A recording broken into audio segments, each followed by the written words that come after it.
Hi everybody, I'm Dweezil Zappa. Welcome to Guitar Power. Today I am talking with Frank Gambale, one of the most powerful guitar players I know. So I need to have people out there understand a little bit about how you developed your personal style, because if you find your own style, that is like almost a miracle, because so many people— Holy Grail. Yeah, because there's so much out there with the guitar, and there's only a handful of people that have a recognizable tone and sound that you hear instantly and you go, I know exactly who that is. I was in Australia till I was 22, and my formative years, first 10 years of guitar playing were really blues-based. I love the blues. I'm glad I have that foundation, because it really helps you find the expression and the feel on the instrument. But after about 10 years of that, I started going, well, what else is out there, I remember when I first heard players like Chick Corea and Michael Brecker, the saxophonist, different instruments. I started to explore the notes played by other instruments aside from guitar. And I remember if I was transcribing the guitar, I could hear what string, what finger I could hear, because I know the sound of guitar, Right. But if you're learning a keyboard solo or a saxophone solo, it's open season, right?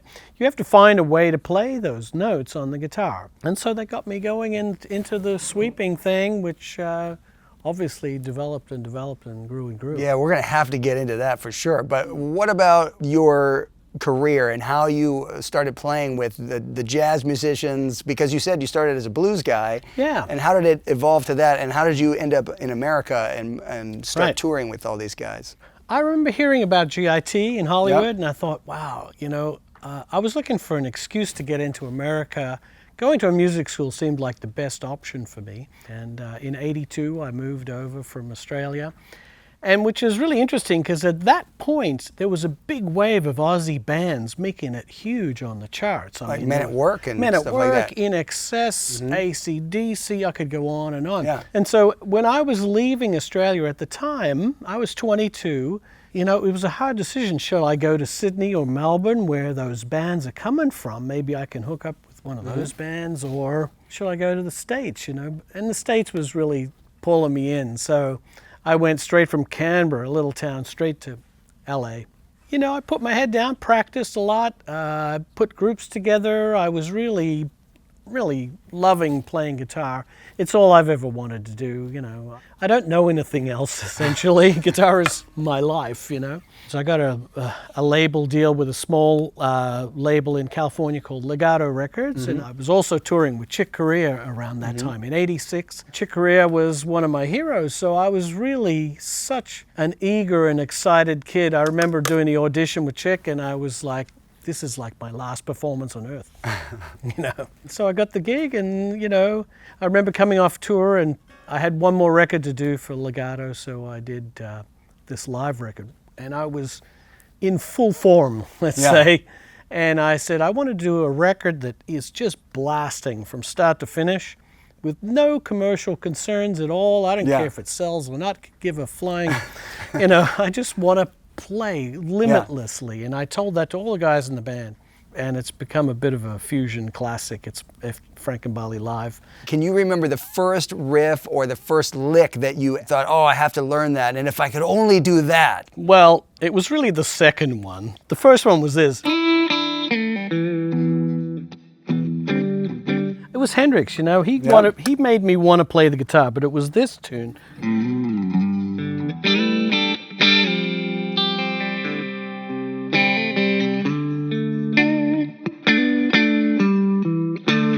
I had to learn that. I thought, what the heck is all that? And this was, you were nine, you were saying, I got to learn that? Well, 8, 9, I don't remember. But my brothers were learning it too. So if I couldn't get something, they would show me, oh, no, it's like this. And we'd all argue about how it went. I'm sure I didn't play it correctly. I might have got 50% of it right, but that didn't matter, because I was still learning 50% more than I knew before. Yeah. The process of using your ear and getting yourself comfortable with like what you're hearing and being able to actually maneuver with that, because later on when you try to improvise, you have to be able to hear everything that's going on and react to it. So listening to a record and learning licks from a record is a really great thing that you can do. I think so too. It's the best because you're going right to the source. Even a transcription or a tab is kind of lifeless, really. It's an assist. Nothing like going to the source. You hear you get the bends and you get all the slides and everything that is a big the nuance part of the nuance, exactly. Mm-hmm. But when it comes to something that you're playing, that's going to be a different thing. So if you play one of your arpeggios, somebody's not going to be able to visualize, how that's done unless they see what's going on with the picking. Well, I think people have forgotten a little bit about the impact sweep it actually had. There were people going, what the? They thought I was from Mars. And now, here we are, 30, 40 years later, 30 years later, people have adopted it and they're taking it to other places and things evolve. Yeah. But everything stands on the shoulders of something that came before it, generally speaking. Right? Yeah. I'm happy that I helped carve a pathway for this technique. Well, I want to thank you for all the work that you've done to share how you developed this, because it gave me a new vocabulary and a new sense of freedom on the instrument that I never even thought was possible because I was stuck with only alternate. Right. I always say that sometimes you reach a physical barrier on the instrument. You get to a place where, but you feel like you're coming up against this brick wall. And I find that with alternate, for me, there is a limit to how fast I can go. Not that speed is everything, but I always say it's like weight training. If you're lifting heavy weights, the purpose of lifting heavier weights is so that everything less weighty feels easier, right?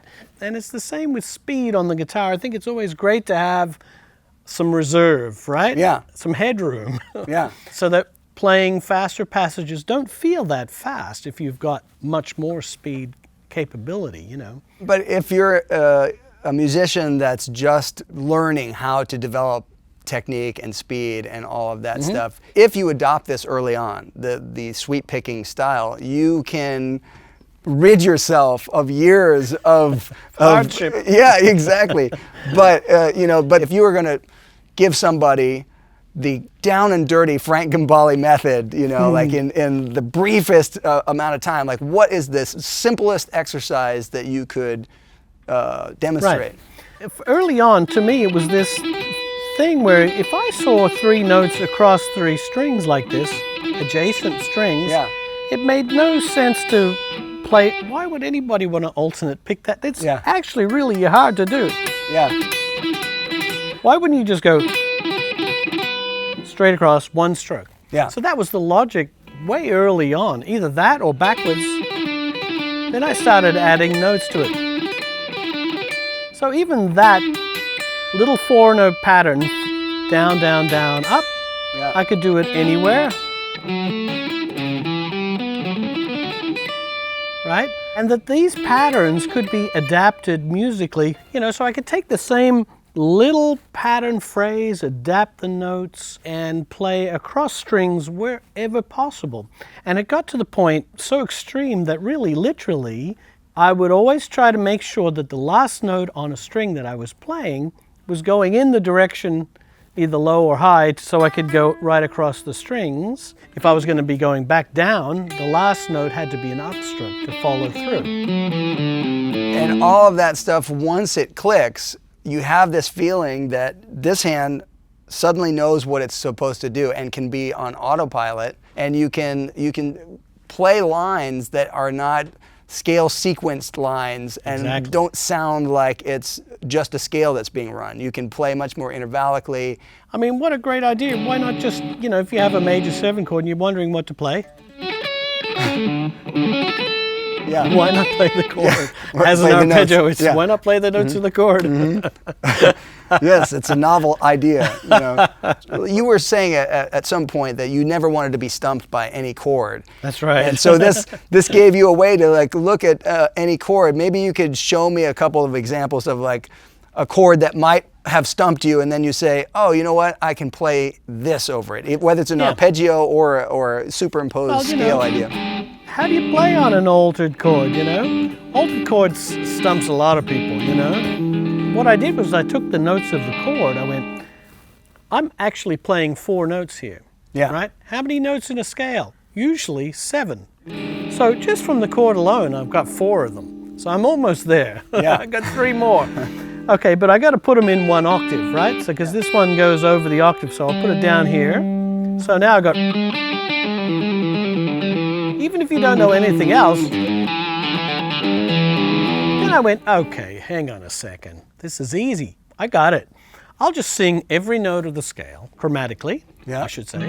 Every note of the chromatic scale, keep the ones I like, and leave out the ones I don't like, just using my ear. So what I ended up with was the Super Locrian scale, which is melodic minor upper half step, or mode 7. And so just from using my ear and singing every chromatic note, I found a cool scale.